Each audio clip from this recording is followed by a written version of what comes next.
प्राचीन काल में भारत को सोने की चिड़िया कहा जाता था, क्योंकि भारत एक धन एवं दौलत से परिपूर्ण देश था। यहाँ के मंदिर विशाल, भव्य एवं खूबसूरत थे। वहीं उनमें रखी हुई विशाल स्वर्ण प्रतिमाएं हीरे जवाहरात से सुसज्जित थी।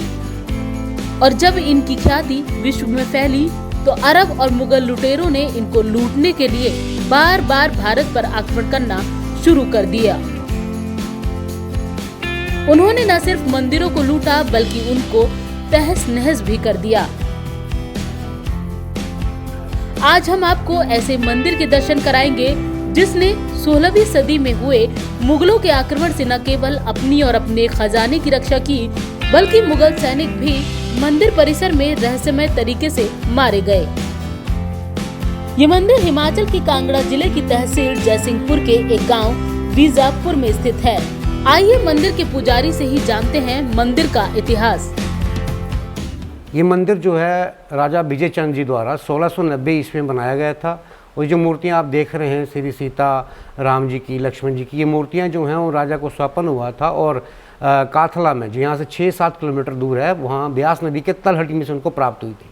तो राजा जी वहाँ खुद नहीं गए और स्वप्न हुआ कि उन्होंने मंदिर बनाना है, तो भगवान ने स्वप्न दिया कि वहाँ मूर्तियाँ आप लेके आई। उन्होंने अपने सैनिकों को भेज दिया और सैनिकों से मूर्तियाँ उठाई नहीं गई।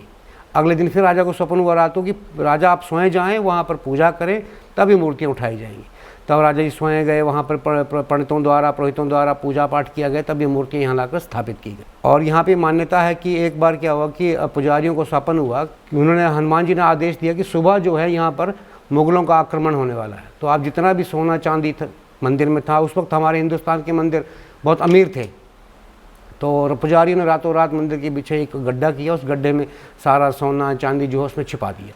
और जैसे सुबह हुई वैसे ही यहाँ मुगलों ने आक्रमण कर दिया और हनुमान जी के हाथ जो है वो तोड़ दिए सोना लूटने के लिए। जो मुगल शासक थे वो इसी, जो आक्रमणकारी थे वो इसी प्रांगण में मारे गए थे, उस मंदिर को लूटने से बचाया था। जो ये सीताराम जी हैं और लक्ष्मण जी हैं, यहाँ के आजू बाजू के 15, 20, 25, 30 किलोमीटर तक के एरिए के कुल देवता या स्थान देवता कह सकते हैं। तो जब भी किसी घर में कोई फंक्शन होगा, शादी होगी, मुंडन आदि जो भी होगा, तो इस मंदिर में पहले उनको कच्ची रसोई, कच्ची मतलब चावल दाल कच्चे लाते हैं। उसके बाद जो है वो उनको शेष के रूप में थोड़े थोड़े वापस किए जाते हैं, वो अपनी रसोइयों मिक्स करते हैं। फिर उसके बाद जब उनके घर में वो कार्यक्रम संपूर्ण हो जाता है बिना विघ्न बाधा के और सब कुछ अच्छा हो जाता है, तो फिर वो मंदिर में भगवान का धन्यवाद करने या कोई भी घर में अच्छा कार्यक्रम हुआ तो यहाँ आना ही पड़ेगा, क्योंकि स्थान देवता कुल देवता है, इनको अपनी भेंट आपको देनी ही पड़ेगी। तो ये मंदिर जो है वो सदियों पुराना चला आ रहा है। और जैसे यहाँ कोई बच्चा बीमार होता है छोटा, या उसको कोई शिकायत होती है, तो छोटे बच्चे को जो माता की गोद में दिया जाता है, और माता की गोद में फिर बच्चे को प्राप्त करने के लिए कुछ दान दक्षिणा दी जाती है, फिर बच्चे को वापस लिया जाता है। इस मंदिर में 4 समय आरती और 4 पहर जो है वो भोग लगेगा। हमारी जो पहली आरती सुबह 11 बजे होगी, उसमें जो हम दाल चावल जो भी बनाएंगे वो भगवान को अर्पण होगा सबसे पहले। उसके बाद आजकल जो है वो 3 बजे जो आरती होगी उसमें हलवे का प्रसाद लगेगा। और फिर शाम को जो आरती होगी 7:45 बजे गर्मियों में, तो उस वक्त जो है हम काले चने का प्रसाद लगता है। और जब रात को मंदिर बंद होगा 9, सवा 9 बजे, तो उसके बाद भी जो लोकल भाषा में उसको चिघड़ी बोलते हैं जैसे हम, तो उस वक्त दूध का भोग भगवान को अर्पण किया जाएगा। सर्दियों में जो है मंदिर सुबह 5:30 खुलता है सर्दियों में, और गर्मियों में जो सुबह 5 बजे मंदिर जो है खुल जाता है। और सर्दियों में जो है वो आरती का टाइम भी थोड़ा कम हो जाएगा, गर्मियों में थोड़ा टाइम बढ़ता जाएगा। जैसे जैसे टाइम का आगमन होगा, थोड़ा सूरज जिस हिसाब से अस्त होता है उस हिसाब से चलते हैं।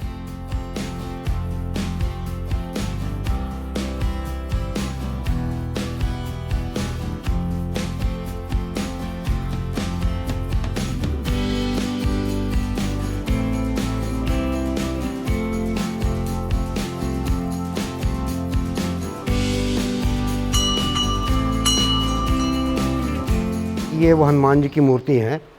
तो हनुमान जी ने पुजारियों को स्वप्न दिया था कि सुबह जो है यहाँ पर मुगलों का आक्रमण होने वाला है, तो आप जो हैं वो सारा सोना चांदी उन्होंने इकट्ठा किया और एक मंदिर के पीछे गड्ढा किया, उस गड्ढे में वो सारा सोना चांदी छुपा दिया। और बजरंग बली जी ने ये आदेश दिया, ये उनको फरमान जारी किया या हुक्म दिया कि जो मेरे हाथ में सोना है उसको आपने नहीं निकालना है। तो पुजारियों ने इनके आदेशानुसार वैसा ही किया। और जैसे सुबह मुगलों ने आक्रमण किया, इनके हाथ जो आप देख रहे हैं यहाँ से तोड़ दिए उन्होंने। तो ये जो आप चीज़ देख रहे हैं नीचे, पहले हाथ ऐसे थे और बीच में नारियल था, तो उन्होंने हाथ तोड़ दिए सोना लूटने के लिए। जैसे ही उन्होंने हाथ तोड़े, इनके नाक और कान से रंगड़ जो है हमारी हिमाचली भाषा में रंगड़ बोला जाता है, वैसे हिंदी में जो है ये मधुमक्खी का बड़ा रूप होता है। अगर वो एक मक्खी ही काट ले तो आपको उससे स्वेलिंग, उससे फीवर और बहुत कुछ आएगा, और 4-5 मक्खियाँ काट लें तो आपकी डेथ भी हो सकती है। तो वो हज़ारों की संख्या में उन मक्खियों ने जो है उनको यहाँ काटा और इसी प्रांगण में मारे गए सारे के सारे, और इस मंदिर को नहीं लूट पाए।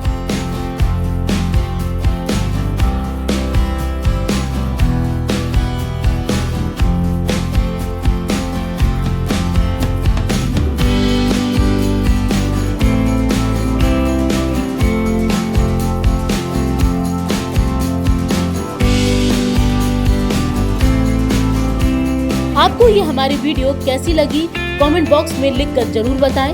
और अगर आपके आसपास भी कोई ऐतिहासिक स्थल हो जिसको कि आप लोगों तक पहुंचाना चाहते हो तो उसके बारे में भी आप कमेंट बॉक्स में लिख सकते हैं।